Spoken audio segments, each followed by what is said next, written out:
आज की कहानी का शीर्षक है पाखंडी साधु। एक शहर में पुलिस ने सभी चोरों की नाक में दम कर दिया था। सारे चोर एक के बाद एक पकड़ में आ रहे थे। बस एक चोर ऐसे बचकर जा छिपा। तब ही उसे एक ख्याल आया कि क्यों ना वो भगवा पहनकर साधु बन जाए।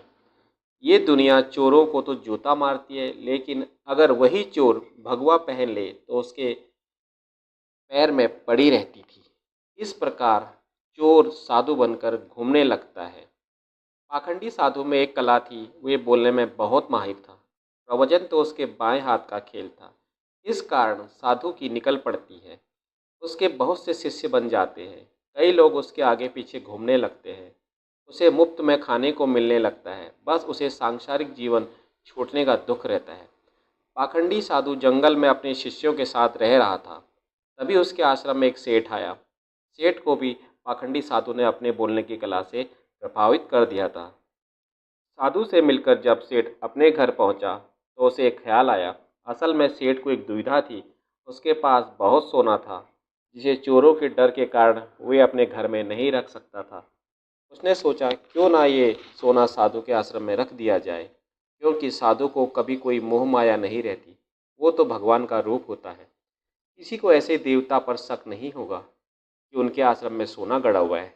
ऐसा सोचकर सेठ दूसरे दिन सोना लेकर पाखंडी साधु के आश्रम में आता है और उससे पूरी बात बताता है। फिर पाखंडी साधु का दिल तो गदगद हो गया। और क्या था, उसकी आंखें तो बस उस सोने की पोटली से हट नहीं रही थी। उस सेठ ने वो सोने की पोटली आश्रम के पेड़ के नीचे दबा दी और वहाँ से चला गया। अब साधु को नींद कहाँ आनी थी। वो रात भर उस सोने की पोटली के बारे में सोचता रहा। उसने सोचा अगर ये सोना मिल जाए तो जीवन तर जाएगा, सांसारिक सुख भी मिलेगा जो इस भगवा कपड़ों ने छीन लिया है। इस तरह साधु ने कई सपने देख डाले। दूसरी तरफ सेठ सोने को आश्रम में रखकर संतुष्ट होकर सो रहा था। कुछ समय बीतने पर साधु ने एक योजना बनाई। उसने सोचा कि वो इस सोने को लेकर चला जाएगा और सेठ को शक ना हो, इसलिए वो उसके घर जाकर जाने की बात कहेगा ताकि सेठ को ये ना लगे कि साधु सोना लेकर भागा है।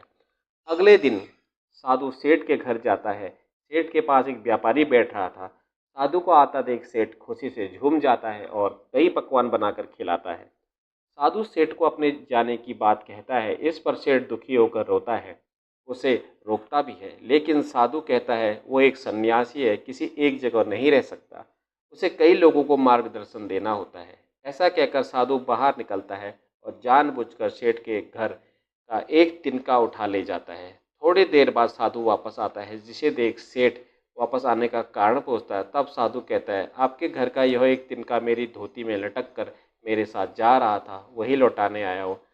सेठ हाथ जोड़कर कहता है इसकी क्या जरूरत थी। तब साधु कहता है इस संसार में किसी वस्तु पर साधु का कोई हक नहीं। फिर अपनी बातों से वो सेठ को मोहित कर देता है और वहाँ से निकल जाता है।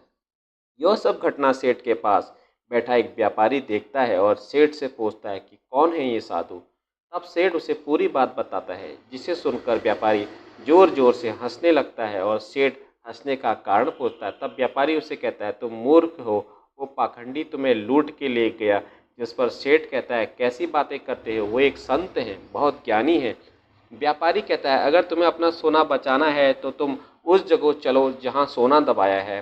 सेठ उसे वहाँ लेकर जाता है और खुदाई करता है, लेकिन उसे कुछ नहीं मिलता। वो रोने लगता है। तब व्यापारी उसे कहता है रोने का वक्त नहीं है, जल्दी चलो, वो साधु ज़्यादा दूर नहीं गया होगा। सेठ और व्यापारी पुलिस को बोलते हैं और पुलिस उस साधु पाखंडी को ढूंढ लेती है। तब सभी को पता चलता है वास्तव में यह कोई सिद्ध बाबा नहीं, एक चोर था जिसने अपनी बोलने की कला का इस्तेमाल कर कई लोगों को लूटा था। पुलिस से बचने के लिए भगवा पहन लिया था। सोना मिलने के बाद सेठ की जान में जान आती है। सेठ व्यापारी से पूछता है कि उसे कैसे पता चला कि यह साधु पाखंडी है। व्यापारी ने कहा वो साधु बार बार अपने अपने आप की तारीफ कर रहा था। संत कितने महान होते हैं, बार बार यही दोहरा रहा था, जबकि जो सच है मायने में संत होते हैं उसे इस बात को दोहराने की जरूरत नहीं पड़ती। इसलिए मित्र, आज के समय में जो भगवा पहनकर प्रवचन देते हैं वो संत नहीं होते हैं। संत तो दिल से संत होते हैं। धन्यवाद दोस्तों। ये कहानी आपको कैसी लगी कृपया कमेंट में लिख कर बताएं और दोस्तों अपने दोस्तों के साथ हमारी इस चैनल और हमारी इस कहानी को लाइक, शेयर और सब्सक्राइब करें और अपने दोस्तों के साथ शेयर करें। बहुत बहुत धन्यवाद।